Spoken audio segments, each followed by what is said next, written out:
Empezamos con la parte 2, métodos estadísticos. Quiero ver por qué está esto como temblando.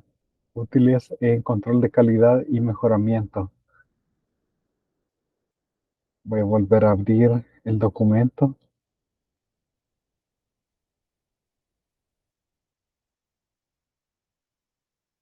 Vamos a ver.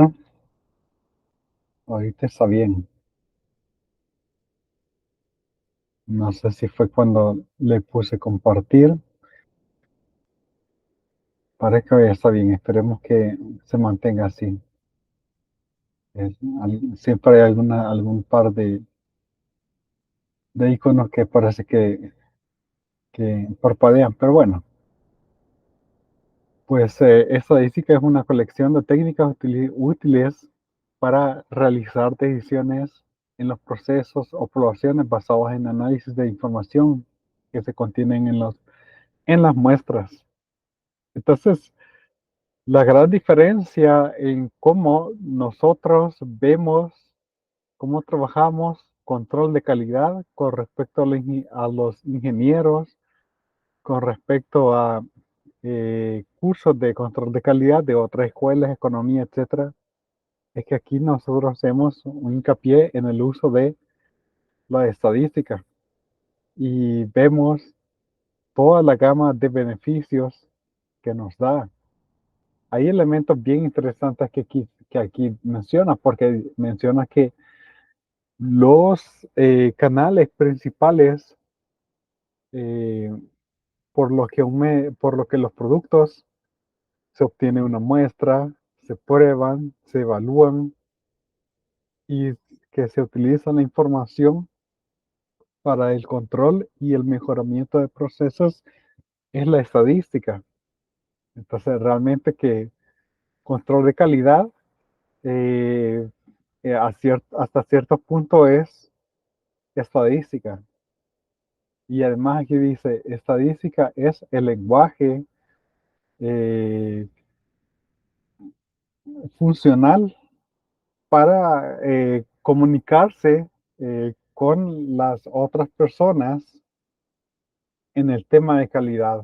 Entonces, ¿cómo te comunicas en el tema de calidad, por ejemplo, a la junta directiva o a los ingenieros o a alguien que tenga cinturón negro de Six Sigma, por ejemplo? Bueno, a través de estadística. Entonces, eso es bien interesante porque todo lo que han estudiado aquí, esta es una de las aplicaciones.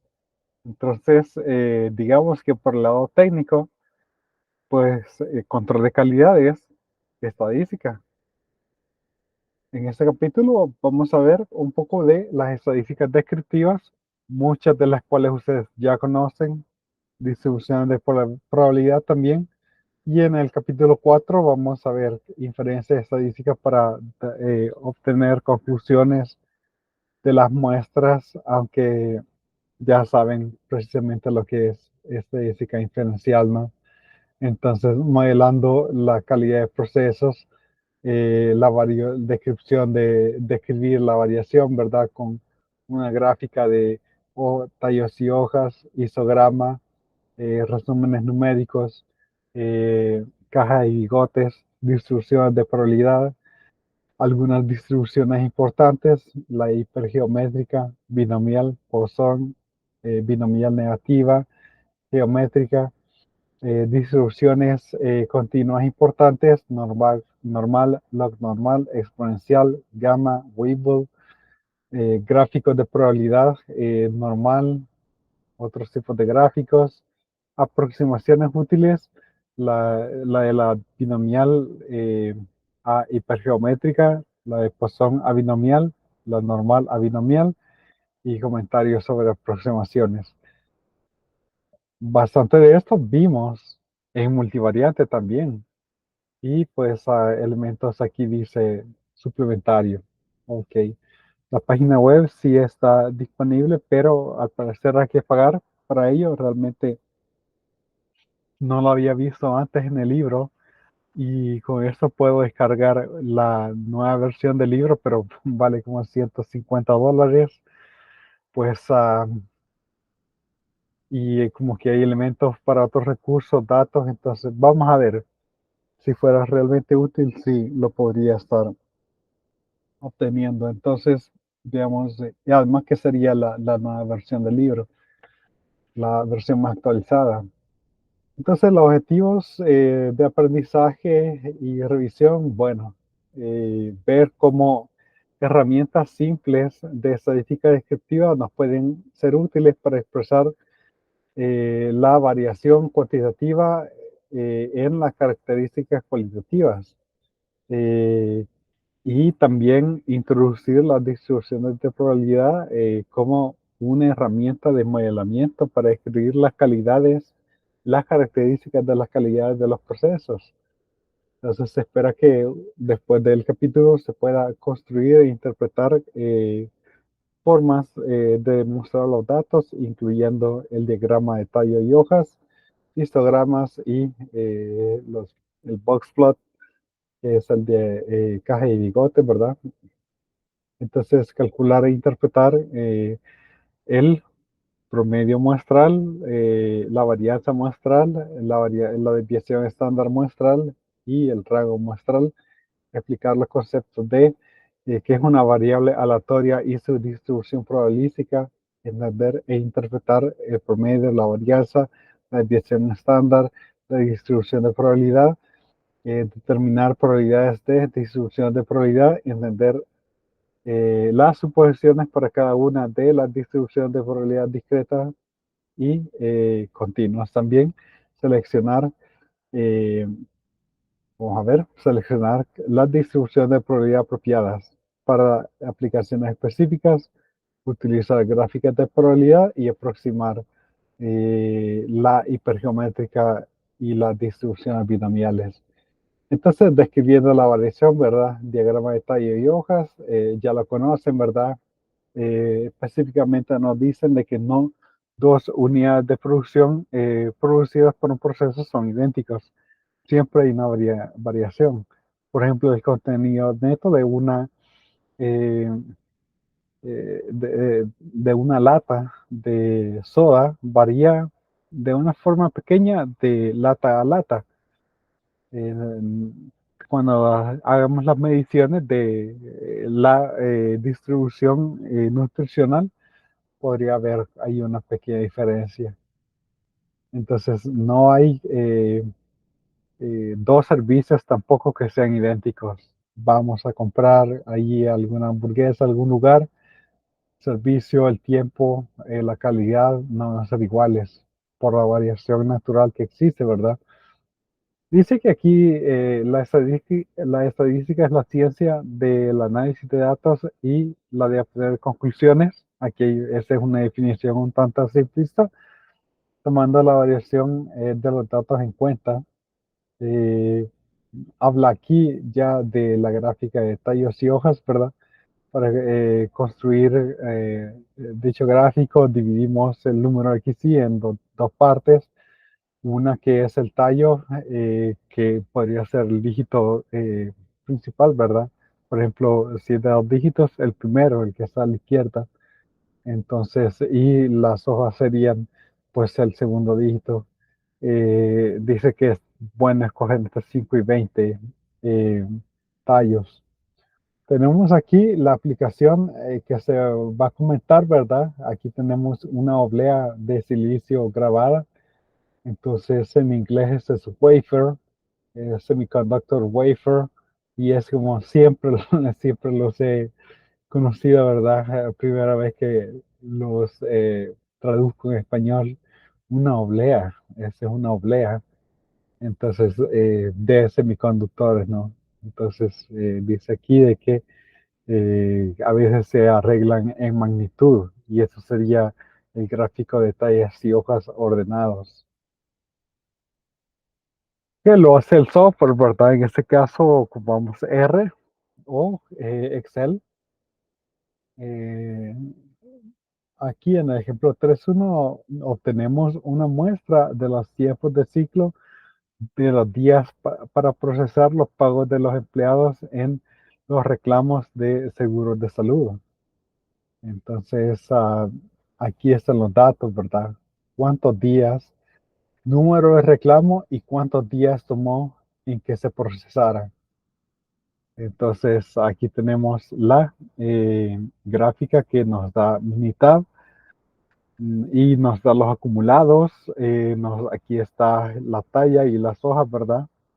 Entonces, por ejemplo, aquí solo hay uno, no hay ninguno acá, el acumulado sigue siendo uno.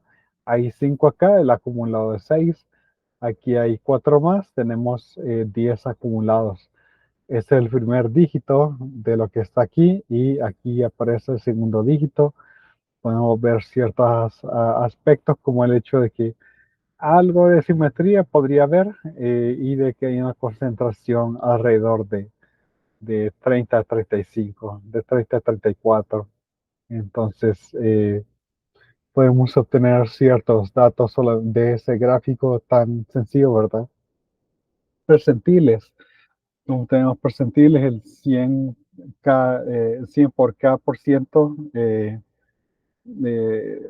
en el percentil, en el 100º percentil, el 100 por cada por ciento de los datos, bueno, el 100º percentil está arriba, intenta estar arriba del 100 por cada por ciento de los datos y debajo del 100 por 1 menos cada por ciento de los datos. Por ejemplo, el percentil quinto de los datos, el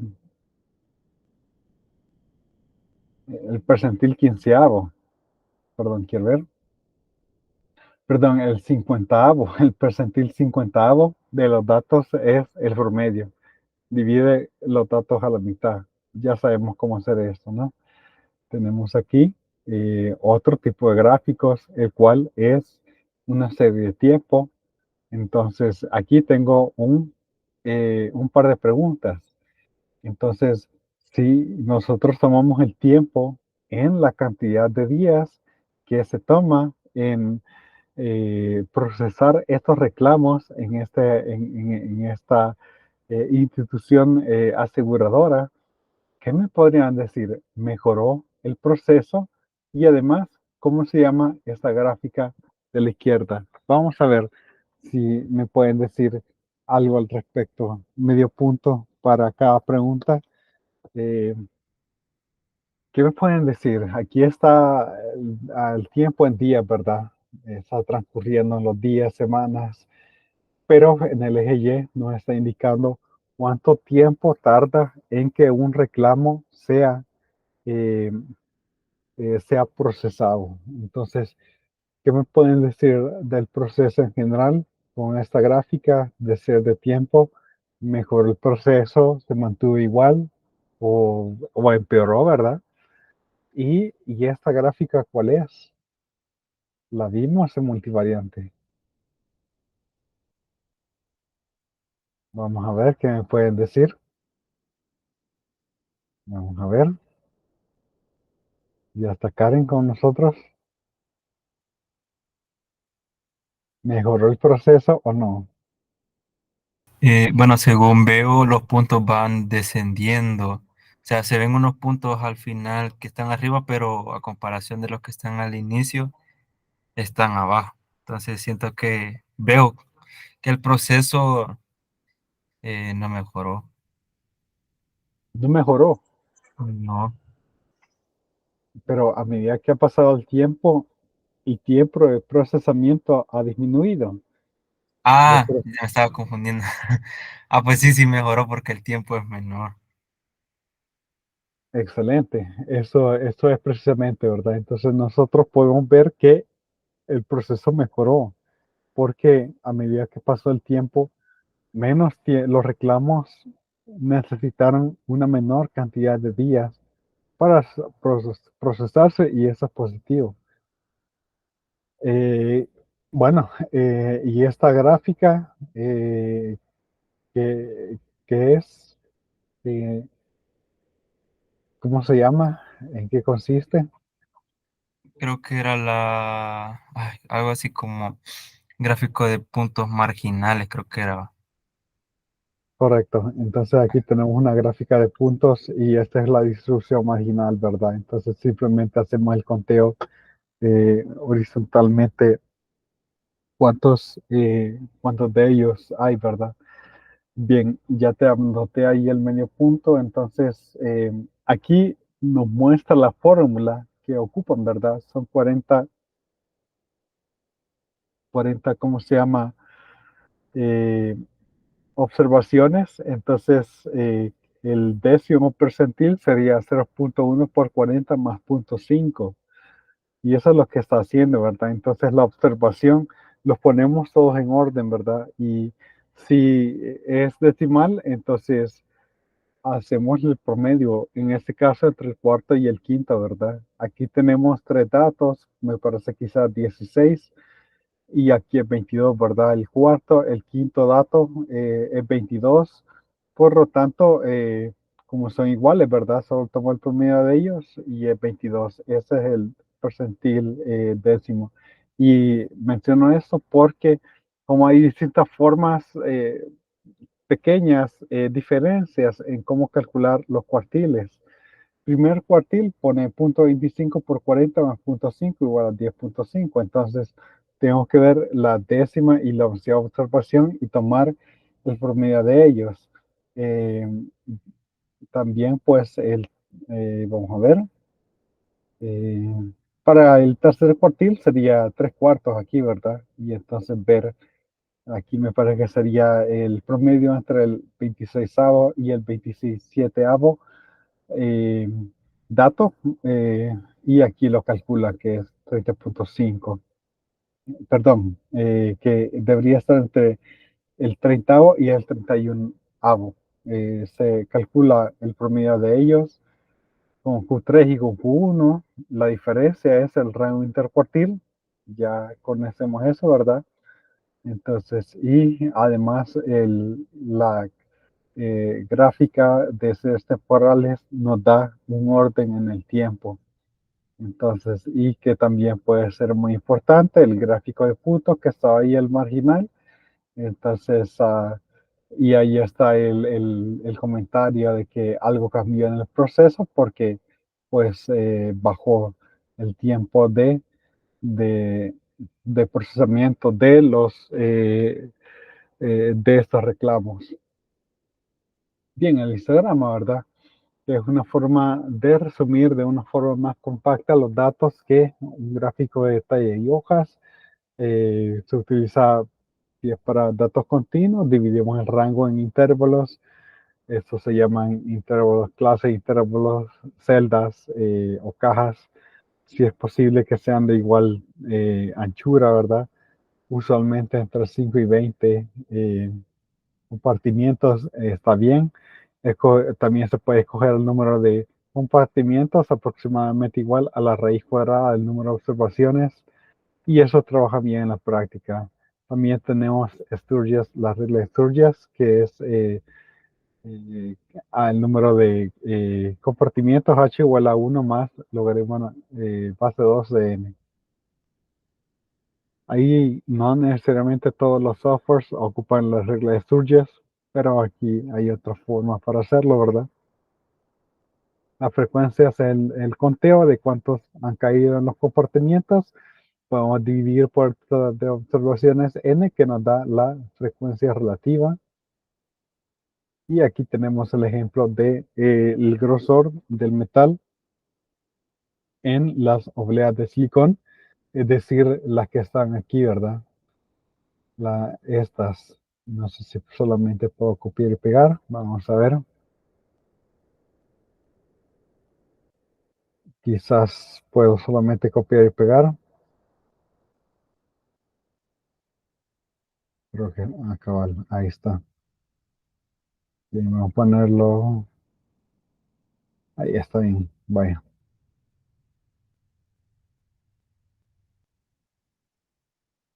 Vamos a ver.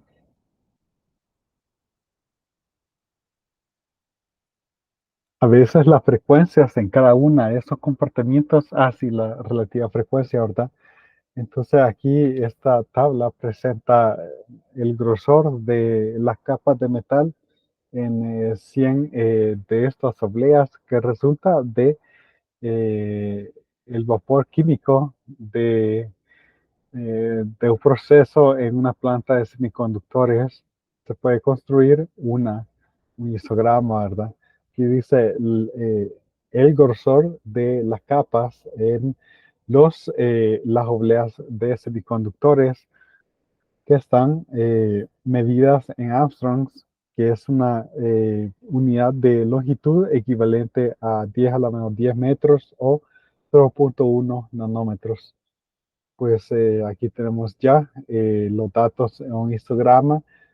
Como había 100 observaciones, simplemente se dijo, bueno, tomemos la raíz cuadrada, entonces 10 eh, compartimientos.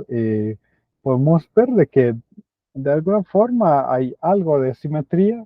Está un poco en forma de campana la distribución de esos datos de eh, la, eh, la anchura de estos metales. Entonces, probablemente en el control, ¿verdad? De calidad hay un límite inferior y superior de especificaciones. Entonces, preferimos pensar del histograma como una técnica que está mejor, más ideal para conjuntos de datos grandes, por ejemplo, observaciones de 75 a 100.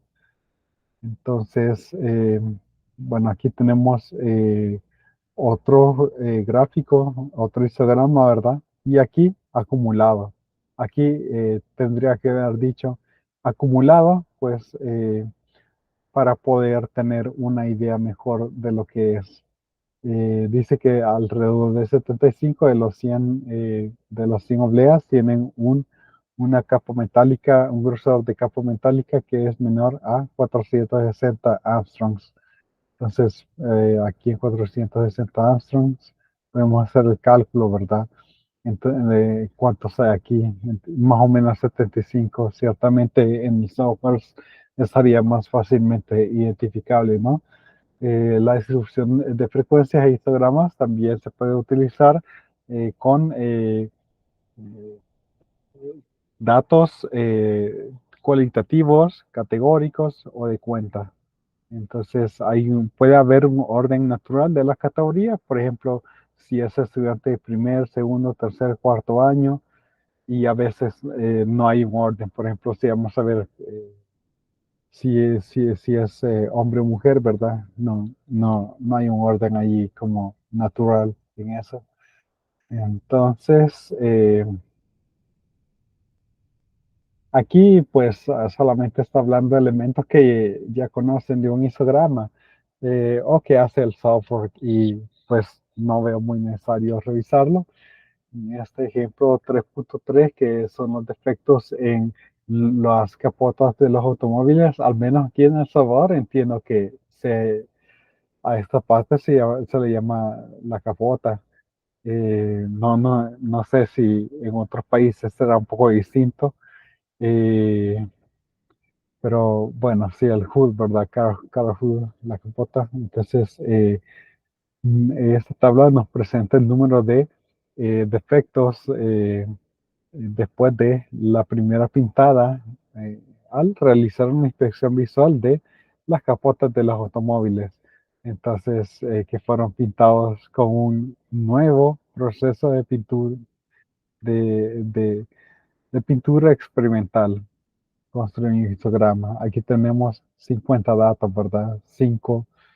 Eh, 5 filas, 10 columnas.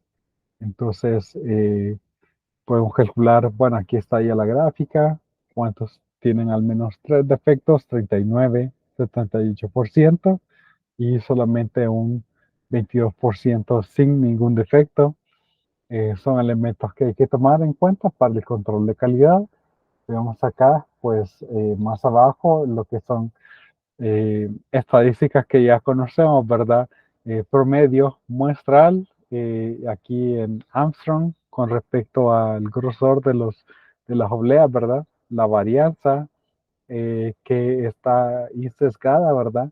Dividido por n-1 ahí, desviación estándar de la muestra, pues no hay ninguna sorpresa al respecto ahí, ¿verdad? Nos dice aquí que la desviación estándar no nos refleja la magnitud de los datos de la muestra, solamente qué tan dispersos están alrededor del promedio. Entonces aquí está la fórmula insesgada, ¿verdad? Otra expresión con respecto a la que nos habían dado arriba, pero que ya conocemos, la gráfica boxplot de caja y bigotes, pues ahí habla de los whiskers, a veces los whiskers que se ven en los bigotes, ¿verdad? A veces los whiskers se refieren a los bigotes de los gatos, ¿verdad? Se puede ver los bigotes que son un poco más, que son largos, ¿verdad? Y creo que eso también indica la edad del gato. Si un gato ya es un poco viejo, tiene unos whiskers, unas vibrisas o bigotes bastante grandes, ¿verdad? Entonces, la muestra de la gráfica de tallos y hojas y de los histogramas nos dan una impresión visual del conjunto de datos, mientras que el promedio de las muestras, la desviación estándar, nos dan información cuantitativa respecto a datos, a características específicas de los datos. El diagrama de caja y bigotes nos da información de la tendencia central de la dispersión, variabilidad, qué tan lejos está de la simetría y la identificación de observaciones de los outliers o de los datos atípicos. Entonces, aquí para este dato de de las alas de los aviones, aquí habla de algo que no hay realmente su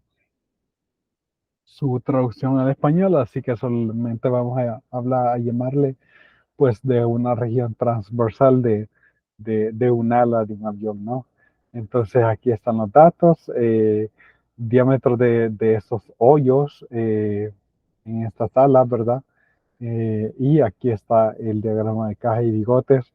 Podemos apreciar de que no hay mucha simetría. Entonces, ese es uno de los elementos que nosotros podemos eh, revisar con mayor detenimiento después. Entonces, dice que la inspección de estas gráficas nos revela que hay demasiada variabilidad en la planta 2 y que la planta 2 y 3 necesitan incrementar su desempeño de índice. Entonces aquí está el índice de calidad, las tres plantas que producen esas alas, ¿verdad? Y pues podemos ver aquí que la calidad es mayor y además la dispersión es menor, por ejemplo, que en la planta 2. En la planta 3 tenemos una menor dispersión, pero el índice de calidad es más bajo, entonces no, también es menos ideal, ¿verdad? Aquí hay un poco más de dispersión, pero el índice de calidad es mayor. Por lo tanto, de esas tres plantas que ensamblan estas alas, pues la uno hace un mejor trabajo. Y gráficamente vemos ahí la calidad utilizando esos diagramas de cajas y bigotes. Y ahora pasamos a lo que son distribuciones. Ya conocen ustedes distribuciones discretas y continuas, ¿verdad? No hay realmente que hablar mucho. Quizás se puede comentar de que la distribución es discreta si es contable. Entonces, que vamos a ver ahí otro medio punto, que cuando un grupo es contable. Esta es una pregunta bastante matemática. Es probable que no la puedan responder. Es probable que no la puedan responder. Pero vamos a ver si cuando, o sea, utilizamos distribuciones discretas si el conjunto es contable. Pero cuando es contable. Quizás me disculpan un segundo nada más.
Ok, bien, entonces veíamos, esa es la pregunta de cuándo era un conjunto contable.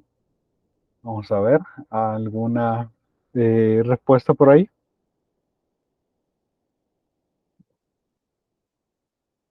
Un conjunto es contable si yo puedo hacer una biyección con los números naturales. Eso significa de que no estamos limitados a conjuntos que sean finitos. Puede ser un conjunto infinito. Por ejemplo, eh, vaya, si yo tengo, ¿qué podría ser? ¿Qué podría ser?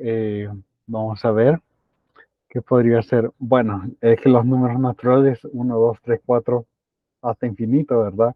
Es si yo puedo hacer esa correspondencia uno a uno con ese conjunto, entonces son contables. Esa es el requerimiento. Y bueno, tenemos también los casos continuos. Sabemos cómo se representan en probabilidad, ¿verdad? La probabilidad en el caso continuo, vemos ahí la probabilidad que haya un evento en un intervalo, ¿verdad? Que no se genera una integral. Distribuciones discretas. Entonces tenemos aquí un proceso de manufactura, produce miles de chips de semiconductores por día. En promedio, 1% de estos chips no están conforme a especificaciones. Entonces nosotros podríamos aquí crear lo que es una distribución binomial, ¿verdad? Porque sabemos cuál es la probabilidad de que se van a escoger una muestra de 25. Entonces, si tomamos en cuenta el orden, pues, bueno, realmente aquí sería sin tomar en cuenta el orden, ver cuál es la probabilidad de que X chips me salgan defectuosos o no conformes a especificaciones. Y aquí, pues, la probabilidad de que no esté conforme y la probabilidad que sí esté conforme. Entonces, tenemos ahí pues una distribución binomial discreta, la probabilidad de que haya a lo más eh, a lo más un chip defectuoso en estos 25, pues probabilidad de que X sea igual a cero más probabilidad de que X sea igual a uno. Tenemos las fórmulas de la binomial y sale que la probabilidad es bastante alta que salga de esos 25 al menos uno defectuoso, casi el 100%.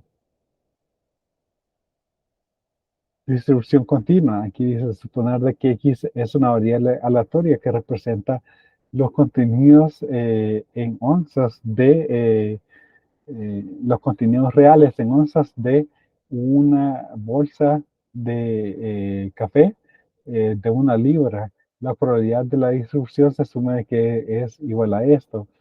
15.5 menor o igual que X menor o igual que 17.0. Vamos a ver. Ok, entonces el objetivo es que eh, tengamos 16 onzas exactas, ¿verdad? Pero puede ser que de la variabilidad natural, pues se va a alejar de esto, ¿verdad? Y esa es la distribución que nosotros tenemos, la estamos modelando a través de una distribución uniforme. Es probable de que tenga un poco menos, es probable que tenga un poco más, tiene sentido de que los procesos hagan que el objetivo sea un poco mayor a 16 porque es peor, como quien dice, es peor que falte a que sobre, ¿verdad? Si sobra, no hay reclamo, pero si hace falta, sí puede haber reclamo. Y con respecto a las inspecciones que se pueden dar, por ejemplo, de parte del Viceministerio al Consumidor, pues podría que estos sean los estándares, ¿no? Entonces, dice aquí que, bueno, esta es una distribución continua, pues una distribución uniforme, la integral es bien sencilla, ¿verdad? Es simplemente el área bajo este rectángulo y nos dice de que el hecho de que pese menos o cabal los 16, eh, hay una probabilidad del 33% más o menos. Entonces, hay algo es algo probable de que que pese un poquito menos de 16. Eh, pues aquí el promedio nos da una medida de tendencia central, pues para el caso continuo y para el caso discreto, aquí están las expresiones que ya conocemos. El promedio, cuando nosotros tenemos el caso discreto, aquí está. Y pues varios casos donde vemos aquí una distribución simétrica, pues el promedio está al mismo lugar que la mediana y la moda, ¿verdad? En este caso, la mediana, donde se localiza el punto donde debajo de él y arriba de él hay 50% de los datos y que el promedio pues está un poco después, ya que la distribución está un poco movida. La moda es simplemente hallar el máximo, ¿verdad? En qué punto se alcanza el máximo. Entonces aquí tenemos como una distribución donde la moda está totalmente alejada del promedio. Aquí tenemos pues también otra donde hay dos máximos en u igual a 10 y 20 y aquí distribuciones con distinta variabilidad. Probablemente aquí dice, quiero ver, no dice que sean normales, pero podrían ser normales con desviación estándar distinta.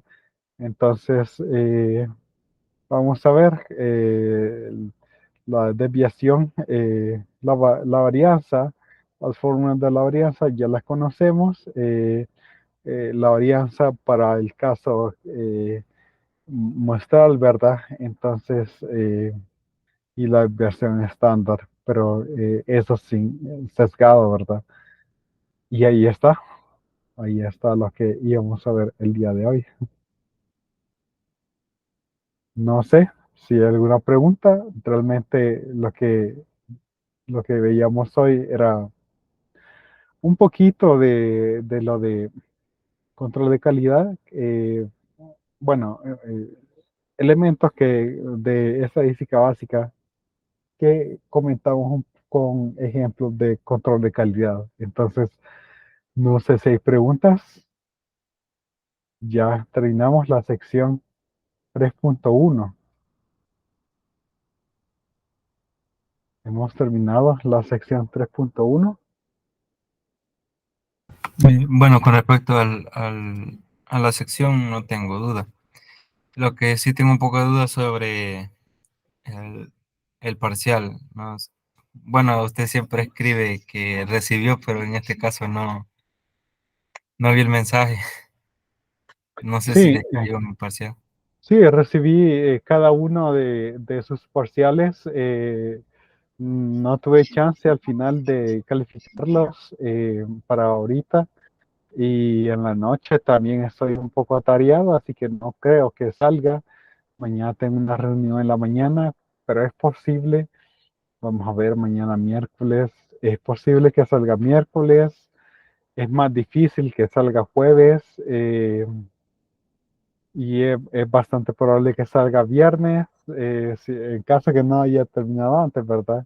Viernes está mejor, sábado en la tarde también podría ser, domingo sí lo tengo ocupado quiero ver, no todo el día, pero está un poco pesado y pues aquí hasta lunes en la mañana todavía tengo hoy una reunión, lunes en la tarde creo que sí tengo chance. A ver, vamos a ver.